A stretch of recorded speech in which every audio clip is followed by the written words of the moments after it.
नमस्कार दोस्तों, चलिए जानते हैं बिहार की ताजा महत्वपूर्ण काम की खबरों को। पर इससे पहले आप इस चैनल को प्लीज सब्सक्राइब करें दे और वीडियो को एक लाइक जरूर कर दें और कमेंट में बताएं आप बिहार से ये वीडियो कहां से देख रहे हैं। छात्रों के आधार से लिंक बैंक खाते में ही जाएगी सरकारी योजनाओं की राशि। जी हां दोस्तों, ट्रांसफर करने के लिए नया निर्देश जारी किया है। अब सरकारी योजनाओं का लाभ केवल उन्हीं छात्रों को मिलेगा जिनका बैंक खाता आधार से लिंक होगा।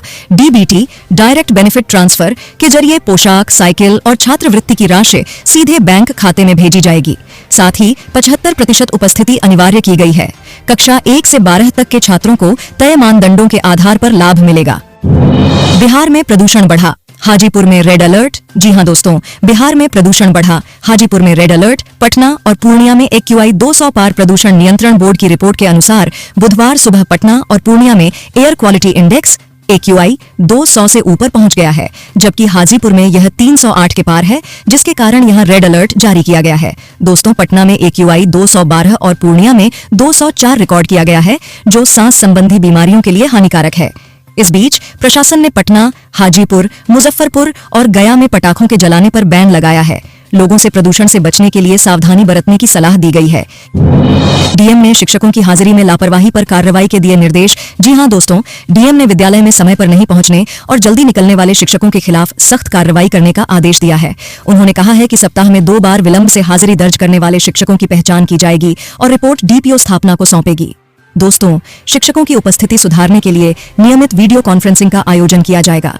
इसके अलावा बेंच डेस्क की आवश्यकता वाले विद्यालयों की सूची और अतिक्रमित विद्यालयों की जानकारी भी मांगी गई है।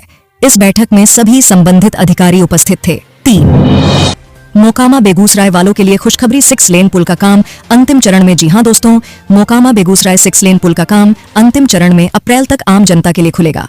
मोकामा के औटा और बेगूसराय के सिमरिया को जोड़ने वाला गंगा पर बन रहा 6 लेन पुल लगभग तैयार है। 1.66 किलोमीटर लंबे इस पुल का निर्माण कार्य अगले 3 दिनों में पूरा हो जाएगा। वर्ष अप्रैल तक पूरा होने की उम्मीद है। दिसंबर में इसके चालू होने की योजना थी, लेकिन बाढ़ के कारण काम में देरी हुई। पुल पर 13 मीटर चौड़ी 3 लेन की सड़क और दोनों ओर 1.5 मीटर के फुटपाथ होंगे। इसके चालू हो जाने से उत्तर और दक्षिण बिहार के बीच आवागमन बेहद सुगम हो जाएगा, जिससे लोग मिनटों में गंगा नदी पार कर सकेंगे। दीपावली तक उत्तर बिहार में साफ मौसम, न्यूनतम तापमान में गिरावट की संभावना। जी हां दोस्तों, बिहार का मौसम। दीपावली तक उत्तर बिहार में साफ मौसम, न्यूनतम तापमान में गिरावट की संभावना। बिहार में अगले 48 घंटों के बाद न्यूनतम तापमान में 2 से 4 डिग्री की गिरावट आने की संभावना है। पटना मौसम विज्ञान केंद्र के अनुसार बंगाल की खाड़ी से आ रही नमी युक्त पूर्वा हवा का असर जारी रहेगा। वहीं उत्तर बिहार के जिलों में दीपावली तक मौसम साफ रहेगा, हालांकि हल्के बादल छाए रह सकते हैं। मंगलवार को पटना का अधिकतम तापमान 32.8 डिग्री और बेगूसराय का 35.5 डिग्री सेल्सियस रिकॉर्ड किया गया। वैज्ञानिकों ने किसानों को मौसम को ध्यान में रखते हुए धान की कटाई और रबी फसलों की बुआई की सलाह दी है। दीपावली पर अपनों से ही खरीदारी की अपील, बयानों पर सियासत तेज। जी हां दोस्तों, दीपावली पर अपनों से ही खरीदारी की अपील, बजरंग दल और बीजेपी नेता के बयानों पर सियासत तेज। दीपावली के मौके पर मध्य प्रदेश में बजरंग दल ने अपना त्योहार अपनों से व्यवहार का संदेश देते हुए होर्डिंग्स लगाए हैं, जिसमें लोगों से स्थानीय हिंदू व्यापारियों से खरीदारी की अपील की गई है। वहीं यूपी के पूर्व सांसद हरीश द्विवेदी ने सोशल मीडिया पर सनातनी परिवारों से ही खरीदारी करने का आग्रह किया। विपक्षी दलों ने इस बयान को मुसलमान व्यापारियों के खिलाफ संदेश के रूप में देखा है। कांग्रेस और अन्य विपक्षी दलों ने बीजेपी को निशाने पर लिया, जबकि जेडीयू ने गंगा जमुनी संस्कृति की मिसाल पेश करते हुए इसे विभाजनकारी कदम बताया। पप्पू यादव ने बिश्नोई और सरकार पर साधा निशाना, सुरक्षा पर जताई नाराजगी। जी हां दोस्तों, जान से मारने की धमकी के बाद पप्पू यादव ने बिश्नोई और सरकार पर साधा निशाना, सुरक्षा पर जताई नाराजगी। हाल ही में जान से मारने की धमकी मिलने पर जन अधिकार पार्टी के नेता पप्पू यादव ने अपराधी लॉरेंस बिश्नोई और सरकार पर तीखी प्रतिक्रिया दी। 29 अक्टूबर को मीडिया से बातचीत में पप्पू यादव ने कहा, लॉरेंस बिश्नोई जैसे अपराधियों को इतनी गंभीरता से क्यों लिया जा रहा है। आपको बता दें, उन्होंने सरकार की सुरक्षा व्यवस्था पर सवाल उठाते हुए कहा कि सरकार अपराधियों के मामले में लापरवाही बरत रही है, जो जनता और जनप्रतिनिधियों दोनों के लिए खतरा है। उन्होंने अपनी सुरक्षा के प्रति सतर्कता जताई और सरकार से इस मामले में गंभीरता की मांग की। सीवान जाते वक्त जवानों से भरी बस खाई में पलटी। जी हां दोस्तों, सीवान जाते वक्त जवानों से भरी बस खाई में पलटी। 29 घायल, 10 की हालत गंभीर। बिहार विशेष सशस्त्र पुलिस की 18वीं बटालियन के जवानों की बस दीपावली और छठ पर्व की ड्यूटी के लिए रोहतास से सीवान जा रही थी। मंगलवार रात बैरिया थाना क्षेत्र में एक पेट्रोल पंप के पास बस अनियंत्रित होकर खाई में पलट गई। दोस्तों, इस हादसे में 29 जवान घायल हो गए, जिनमें से 10 की हालत गंभीर है और उन्हें जिला अस्पताल में भर्ती कराया गया है। बाकी 19 जवानों का इलाज सोनबरसा के सामुदायिक स्वास्थ्य केंद्र में हो रहा है। घायल जवानों का कहना है कि दुर्घटना बस चालक की लापरवाही के कारण हुई। संदिग्ध सर्टिफिकेट वाले नियोजित शिक्षकों को मिलेगा सुधार का मौका। 9 नवंबर तक अपलोड करें सही दस्तावेज। शिक्षा विभाग ने काउंसलिंग में संदिग्ध प्रमाण पत्र पाए गए 23,801 नियोजित शिक्षकों को सही सर्टिफिकेट अपलोड करने का निर्देश दिया है। शिक्षक 9 नवंबर तक बिहार विद्यालय परीक्षा समिति के सॉफ्टवेयर पर सही प्रमाण पत्र अपलोड कर सकते हैं। वहीं आधार सत्यापन में नाम, जन्म तिथि आदि में त्रुटि वाले शिक्षक 4 नवंबर तक आवेदन कर सकते हैं। शिक्षा विभाग ने स्पष्ट किया है कि जानकारी में ओवरराइटिंग नहीं की जाएगी, केवल नए आवेदन के आधार पर सुधार होगा। इस प्रक्रिया के बाद शिक्षकों का बायोमेट्रिक सत्यापन होगा। दिघवारा में मालगाड़ी 2 हिस्सों में बंटी, ट्रेनों और वाहनों का परिचालन बाधित। जी हां दोस्तों, दिघवारा के पश्चिमी रेलवे क्रॉसिंग के समीप एक मालगाड़ी 2 हिस्सों में बंट गई, जिससे अप लाइन पर ट्रेनों का परिचालन लगभग आधा घंटे तक बाधित रहा। घटना के दौरान ड्राइवर को चिल्लाकर जानकारी देने के बाद ट्रेन को रोका गया। दोस्तों, रेलवे क्रॉसिंग बंद होने से छपरा हाजीपुर सड़क मार्ग पर भी वाहनों का परिचालन प्रभावित हुआ। रेलवे कर्मचारियों ने ट्रेन को जोड़कर छपरा की ओर रवाना किया। इस दौरान स्कूली बच्चों सहित यात्रियों को लंबी कतारों में परेशान देखा गया। पप्पू यादव की पत्नी ने विवाद पर स्पष्टता दी, कहा हमारा इससे कोई संबंध नहीं। जी हां दोस्तों, सांसद पप्पू यादव की पत्नी रंजीता रंजन ने उनके विवादास्पद बयानों से दूरी बनाते हुए कहा है, हमारे बीच बहुत मतभेद हैं और हम पिछले 1.5-2 सालों से अलग अलग रह रहे हैं। दोस्तों, उन्होंने लॉरेंस बिश्नोई गिरोह से धमकी भरे कॉल के मद्देनजर केंद्रीय गृह मंत्री अमित शाह को लिखे गए पत्र पर कहा कि यह सरकार का मामला है, जिसमें उनका और बच्चों का कोई लेना देना नहीं है। पप्पू यादव ने धमकी को लेकर सुरक्षा बढ़ाने की मांग की है, लेकिन उनकी पत्नी ने स्पष्ट किया कि वे इस मामले से असंबंधित हैं। मानपुर के लौकर गांव में बाघ का आतंक, भैंस के बच्चे पर किया हमला। जी हां दोस्तों, बिहार के मानपुर के लौकर गांव में बाघ ने भैंस के बच्चे पर हमला कर उसे ईंख के खेत में खींच लिया, जिससे ग्रामीणों में दहशत फैल गई है। बाघ के डर से लोग गांव के बाहर जाने से कतराने लगे हैं। मंगलवार को जब ग्रामीण भैंसों को चरा रहे थे, तभी यह घटना हुई। वन विभाग को सूचना मिलने के बाद फॉरेस्टर रूपा सिन्हा ने बताया कि मादा बाघ जंगल से भटककर गांव में आई है। वन विभाग और पुलिस दोनों इस बाघ को ट्रैक कर उसे जंगल में वापस लाने की कोशिश कर रहे हैं। तेजस्वी यादव से जुड़े कई नेता आरजेडी में शामिल। जी हां दोस्तों, बिहार की सियासत में हलचल के बीच पूर्व उप मुख्यमंत्री तेजस्वी यादव ने कटिहार के बरारी प्रखंड से जुड़े जनसुराज और जदयू के कई कद्दावर नेताओं को आरजेडी में शामिल कराया। चर्म रोग विशेषज्ञ डा एनुल हक के नेतृत्व में 2 दर्जन नेताओं ने राजद की सदस्यता ली। वहीं चुनावी रणनीतिकार प्रशांत किशोर ने अपनी पार्टी की घोषणा कर दी है और उपचुनाव में अपने उम्मीदवार भी उतारे हैं।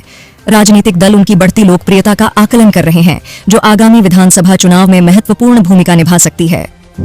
छठ और धनतेरस पर सूतापट्टी में 200 करोड़ के कपड़ों की बिक्री। जी हां दोस्तों, सूतापट्टी कपड़ा मंडी में इस छठ और धनतेरस के अवसर पर रिकॉर्ड 200 करोड़ से अधिक के कपड़ों की बिक्री हुई, जिससे व्यापारियों में उत्साह है।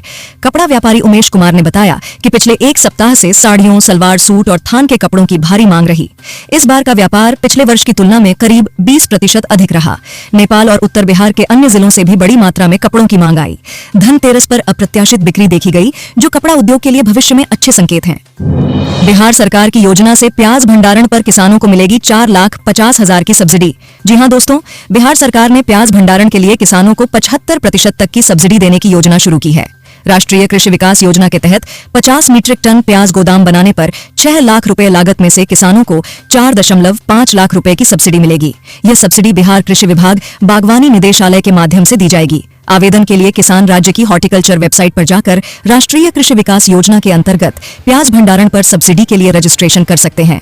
अधिक जानकारी के लिए अपने जिले के कृषि विभाग से संपर्क करें। बड़ी दुर्गा महारानी मंदिर में इस बार 8 लाख दीपों से रोशन होगा दीपोत्सव। जी हां दोस्तों, दीपावली पर बिहार के बड़ी दुर्गा महारानी मंदिर परिसर से लेकर NH 80 तक 1 किलोमीटर क्षेत्र में दीपोत्सव की भव्य तैयारी की जा रही है। यूथ क्लब के अनुसार इस वर्ष 8 लाख दीप जलाए जाएंगे। घी और तिल के तेल के दीपक मंदिर परिसर व गंगा किनारे जलाए जाएंगे। क्लब के मनीष कुमार, राजेश सिंह, पवन दुबे और अन्य सदस्य इस आयोजन की तैयारी में जुटे हैं। पंचायत भवनों में डाकघर और आरटीपीएस केंद्रों का विस्तार। जी हां दोस्तों, वैशाली जिले की 43 पंचायतों में डाकघर शाखाएं खुलने से ग्रामीणों को स्पीड पोस्ट, रजिस्ट्री जैसी पोस्टल सुविधाएं स्थानीय स्तर पर मिल रही हैं। साथ ही पंचायत सरकार भवनों में आरटीपीएस केंद्र भी खुलने से लोक सेवाओं का लाभ अब प्रखंड मुख्यालय गए बिना ही मिल रहा है। दोस्तों, पंचायती राज विभाग ने सभी पंचायत भवनों में बायोमेट्रिक अटेंडेंस लागू करने की भी योजना बनाई है। पंचायतों की कार्यक्षमता बढ़ाने हेतु अगले 4 महीनों में 160 पंचायत प्रतिनिधि और अधिकारी पुणे की यशोदा अकादमी में प्रशिक्षण प्राप्त करेंगे, जहां वे सतत विकास लक्ष्यों और पंचायत विकास योजनाओं के बारे में जानेंगे। रामलला विराजमान के बाद पहली दिवाली। जी हां दोस्तों, उप मुख्यमंत्री ने अयोध्या में रामलला विराजमान के बाद पहली दिवाली को ऐतिहासिक बताते हुए कहा कि प्रधानमंत्री द्वारा 51,000 युवाओं को नियुक्ति पत्र देना 51,000 घरों को रोशन करने जैसा है। उन्होंने बताया कि एनडीए शासित राज्यों में युवाओं को स्थायी नौकरी देने के प्रयास हो रहे हैं, जिससे भारत जल्द ही दुनिया की तीसरी सबसे बड़ी अर्थव्यवस्था बनेगा। बिहार में बीपीएससी और बिहार तकनीकी सेवा आयोग के माध्यम से लाखों युवाओं को रोजगार मिला है। राज्य की जनता हमारी अच्छी नीति पर आधारित राजनीति को समर्थन दे रही है। एनडीए की बैठक में 2025 चुनाव के लिए नीतीश के नेतृत्व पर सहमति। जी हां दोस्तों, एनडीए की बैठक के बाद बिहार सरकार के मंत्री विजय चौधरी ने बताया कि सभी घटक दलों ने 2025 के विधानसभा चुनाव मुख्यमंत्री नीतीश कुमार के नेतृत्व में लड़ने का संकल्प लिया है। बैठक में 3 अहम फैसले हुए, जिसमें विकास के मुद्दे को जनता के बीच लेकर जाने पर सहमति बनी। विजय चौधरी ने कहा कि 2025 में 2010 से भी बड़ी जीत हासिल करने का संकल्प लिया गया है और इस बार 225 सीटों का लक्ष्य रखा गया है। उन्होंने यह भी स्पष्ट किया कि पशुपति पारस का एनडीए से संबंध क्या है, इसका जवाब दिल्ली से मिलेगा। बाढ़ प्रभावित किसानों को ऐसे मिलेगा पैसा।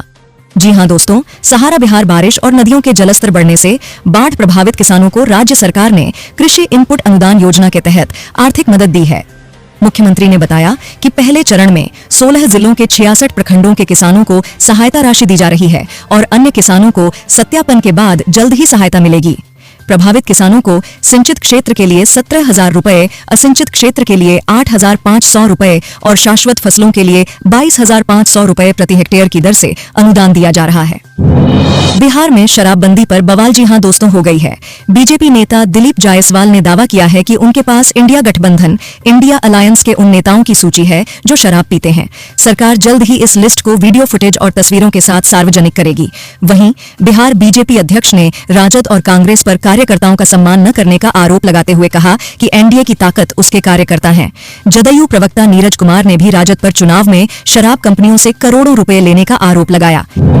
कम दरों पर बुक करें सोना और इलेक्ट्रॉनिक सामान। जी हां दोस्तों, दिवाली और धनतेरस के मौके पर तनिष्क और दूरदर्शन दोनों ही शानदार ऑफर्स लेकर आए हैं। तनिष्क में ग्राहक कम से कम राशि जमा कर मौजूदा दरों पर सोना बुक कर सकते हैं, जिससे दाम बढ़ने पर उन्हें बुकिंग की दर पर ही सोना मिलेगा। वहीं गिरावट पर नई दर का लाभ भी मिलेगा। ये ऑफर सीमित समय के लिए उपलब्ध है।